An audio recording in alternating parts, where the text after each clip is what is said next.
अभी बज रहे हैं 12:19 और मैं बस ये देखना चाहती हूँ कि अगर आज मैं अभी से, क्योंकि मेरा पूरा दिन भर बर्बाद हो गया है, आधा दिन, अब अगर मैं अभी से वो करूँ जो मैंने सोचा है तो मुझे कितना टाइम लगेगा। तो अभी मैं कुछ सोचूंगी नहीं, जो बाकी की चीज़ें होती हैं, और एक एक करके मैं जो सब्जेक्ट हैं उनके टारगेट कंप्लीट करने की कोशिश करूँगी। तो सबसे पहले मैं स्टार्ट कर रही हूँ रीजनिंग से, क्योंकि वो एक ऐसा सब्जेक्ट है जो मुझे थोड़ा इंटरेस्टिंग भी लगता है। तो वहाँ से स्टार्ट करेंगे और उसके बाद चलो छोड़ो, मैं बाद में बताऊँगी। तो अभी मैं कर रही हूँ मेंस की इनपुट आउटपुट। रीजनिंग में मेरा सिलेबस, जैसा मैंने बोला था कि मेरा ऑलमोस्ट प्रीलिम्स का पूरा हो गया है, मेंस का बचा हुआ है। तो मैं मेंस में इनपुट आउटपुट कर रही हूँ। और सच बताऊँ तो मैंने मेंस की वीडियोस बहुत ही पहले देखी थी, मतलब गैप में, तो मुझे लगता है कि मैं भूल गई होंगी सब कुछ। लेकिन फिर भी मुझे ये क्लासेस एटलीस्ट कंप्लीट तो करनी ही पड़ेगी। तो अभी मैं सोच रही हूँ कि मैं एक क्लास इसकी देख लूँ और उसके बाद मैं मैथ्स का करूँगी, जो सबसे बड़ी प्रॉब्लम है। तो देखते हैं।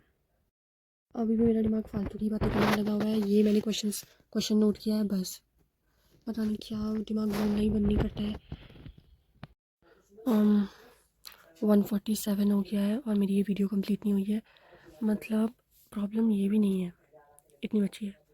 प्रॉब्लम ये भी नहीं है, प्रॉब्लम ये है कि मैं बीच में सो गई। मतलब मैं जानबूझ के नहीं सोई, मुझे नींद आ गई थी, क्योंकि मुझसे सॉल्व नहीं हो रहे हैं बिल्कुल भी। मुझे बिल्कुल भी पैटर्न समझ में नहीं आ रहा है और इसलिए मेरा मन नहीं कर रहा है बिल्कुल भी करने का। और अभी रीजनिंग में ही ये हालत है तो फिर मैथ्स में क्या ही होगा। अभी के हिसाब से मैंने सोचा था कि अगर मेरा टाइम से हो जाता 1 घंटे में, क्योंकि मैंने 12:30 से स्टार्ट किया था, तो मैं आराम से उसके बाद रिवाइज़ भी कर लेती। लेकिन अब मैं रिवाइज़ भी कैसे करूँ? तो अब जाके मेरी ये वीडियो कंप्लीट हुई है और अभी बज रहे हैं 3:30। मतलब बीच में मैंने रेस्ट भी लिया, रेस्ट भी नहीं, मतलब मेरा काम था तो मैंने वो किया 2 बजे के आसपास। और मैंने मतलब, क्योंकि मैं बहुत टाइम बाद ही पढ़ रही हूँ दोबारा, तो मुझे बिल्कुल भी समझ में नहीं आ रहा था कुछ भी। मुझे पैटर्न ही समझ में नहीं आ रहा था कि सर जो भी बोल रहे थे। जब मैंने पहली वाली इनपुट आउटपुट की वीडियो देखी थी तो तब मुझे बहुत ईजिली सब कुछ समझ में आ गया था।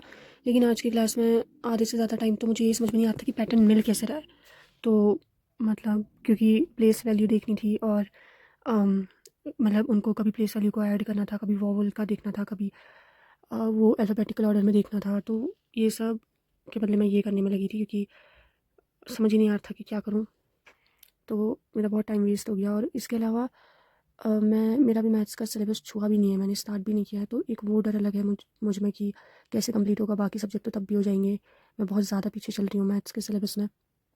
तो मेरे को बस ये होती है कि जल्दी से वीडियो ख़त्म हो जाए और फिर मैं मैथ्स का शुरू करूँ। लेकिन उस चक्कर में मैं कुछ समझ नहीं पा रही थी, तो मैं बार बार पीछे कर रही थी और फिर भी मुझे उतने अच्छे से कुछ समझ में आया है नहीं, जो बिल्कुल अच्छी बात नहीं है।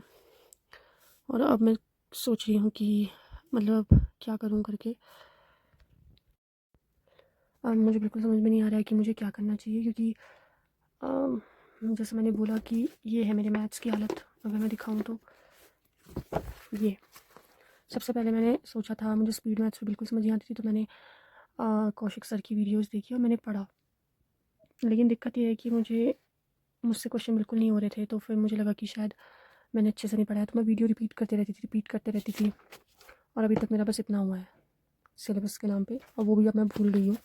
इसके अलावा मैंने अपनी एक कॉन्सेप्ट कॉपी बनाई थी और इस कॉन्सेप्ट कॉपी में मैंने सोचा था कि मैं रोज़ स्क्वायर्स, टेबल्स, परसेंटेज क्यूब, ये जब मैंने परसेंटेज का स्टार्ट किया था तब किया था। और ये मैंने तब किया था जब मुझे लग रहा था कि स्पीड मैथ्स मुझसे नहीं हो रही है। पर फिर मुझे लगा कि स्पीड मैथ्स तो करनी पड़ेगी, बिना उसके मैथमेटिक में कैसे चले जाऊँ। तो फिर मेरी इसमें ये है। और टेबल्स मुझे याद है, लेकिन उस मोमेंट पे पता नहीं क्यों याद नहीं आती।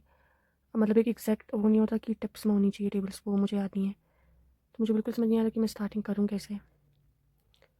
और मैथ्स के जैसे मैं बाकी सब्जेक्ट भी नहीं कर पाती हूँ, तो अब मुझे समझ में नहीं आ रहा कि मैं आगे कैसे कंटिन्यू करूँ, कहाँ से देखूँ। अभी टाइम हो रहा है 3:41। तो अभी मैं वीडियोस देखने वाली हूँ, सॉरी क्या बोली। तो अभी मैं ये प्रैक्टिस शीट करूँगी और मैं वीडियो नहीं देखूँगी, क्योंकि मैं हर वक्त वीडियोस ही देखती हूँ। मतलब एक तरीके की पैसिव लर्निंग हो जाती है। और अभी टाइम हो रहा है 4 बज गए, और 4 बज गए हैं और मेरे पास टाइम बहुत कम है आज के दिन के हिसाब से। तो अभी मैं आधे घंटे में ये 30 क्वेश्चन करने की कोशिश करूँगी। और मेरी सबसे ख़राब आदत ये है कि मैं शॉर्टकट पहले ही लगाने की सोचती हूँ। मतलब जब भी मैं सिंप्लीफिकेशन के क्वेश्चन करती हूँ तो मैं हमेशा ये ट्राई करती हूँ कि मतलब मैं टीचर की तरह करने की कोशिश करूँ, या मैं कुछ मिस कर रही हूँ या कोई इसकी शॉर्ट ट्रिक होगी, तो उस वजह से फिर मतलब वो एक लूप बन जाता है कि मैं वही चीज़ें ट्राई करने की कोशिश करती हूँ, फिर मेरे से सॉल्व नहीं होते हैं।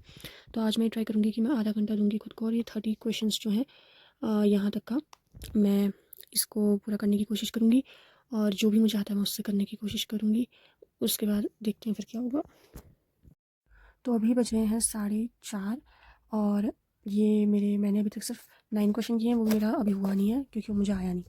तो बेसिकली पहला वाला तो मुझसे बन गया था, सेकंड वाला मैंने इतनी ज़्यादा सिली मिस्टेक्स की हैं, मैंने कहीं पे लिखा गलत है, कहीं पे मैंने कैलकुलेशंस की मेरी बहुत ज़्यादा मिस्टेक हुई है, कहीं पे मेरी साइंस की बहुत ज़्यादा मिस्टेक हुई है, जो नेगेटिव पॉजिटिव वाला होता है। और जैसे ये वाला जो क्वेश्चन है, इसमें मैंने पूरा मतलब यहाँ पे 290 को मैंने 29 मान के मतलब पूरा गलत किया था, और ऐसे ही मेरे से बहुत सारी गलतियाँ हुई हैं, और मुझे ना ही स्क्वायर रूट लाना है, तो और ज़्यादा दिक्कत हो रही है।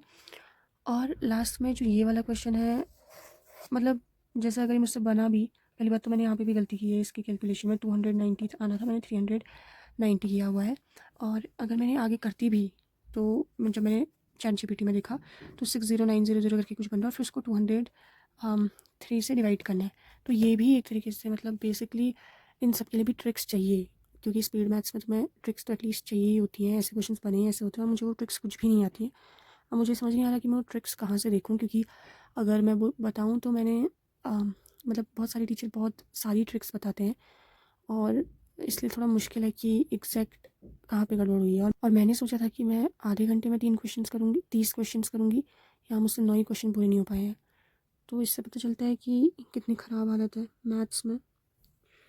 और अभी मैं सोच रही हूँ कि मैं ये देखूँ कि मेरे से क्या क्या चीज़ें यहाँ पे मतलब जो मैंने रियलाइज़ किया है वो क्या क्या है, तो मैं लिख के बताती हूँ। तो ओवरऑल तो अभी इतना ही है, क्योंकि देखा जाए तो मैंने टेबल्स में गड़बड़ करी, मुझे टेबल्स याद नहीं अच्छे से, स्क्वायर्स में गड़बड़ करी, क्यूब्स में गड़बड़ करी, और ऑफ कोर्स ये जो ट्रिक्स हैं, शॉर्ट ट्रिक्स होती हैं, या कैलकुलेशन की भी जो ट्रिक्स होती हैं, उनमें भी मैंने बहुत गड़बड़ करी, मतलब माइनस में कहीं पे। और ये सब प्रैक्टिस से ही आएगा। तो लेकिन मेरे पास इतना अभी टाइम नहीं है कि मैं प्रैक्टिस तो करनी पड़ेगी, लेकिन मैं स्पीड मैथ्स में अगर इतना टाइम वेस्ट कर दूँगी तो कैसे होगा। तो मुझे समझ में नहीं आ रहा कि मैं क्या करूँ। मैंने सिंप्लीफिकेशंस की बहुत सारी वीडियोस देखी हैं, लेकिन दिक्कत ये है कि बिना प्रैक्टिस के मतलब प्रैक्टिस के टाइम पे मुझे जो भी वो ट्रिक्स बताते हैं टीचर्स, वो याद नहीं रहता है। तो अभी टाइम हो रहा है 5:30, और मैंने 3 क्लोज टेस्ट कर दिए इंग्लिश के, और अभी एक रीडिंग कॉम्प्रिहेंशन कर रही हूँ। लेकिन ये क्लोज टेस्ट में बहुत टफ वोकैबुलरी थी, तो मैंने पहले उसको सर्च किया, मतलब खुद आंसर किया, और जो नहीं आ रहा था उसकी मीनिंग सर्च करी बस। तो अभी टाइम हो रहा है 7:58 PM, और मैंने अपना ये इंग्लिश का पूरा रीडिंग कॉम्प्रिहेंशन, ये बहुत टफ था, और मतलब बहुत ज़्यादा लेवल हाई था मेरे हिसाब से। तो उसके बाद अभी मैं दोबारा बैठ गई हूँ, और मैं सोची हूँ कि अभी रात हो रही है तो मैं फिर से ये लर्न करने बैठ जाऊँ।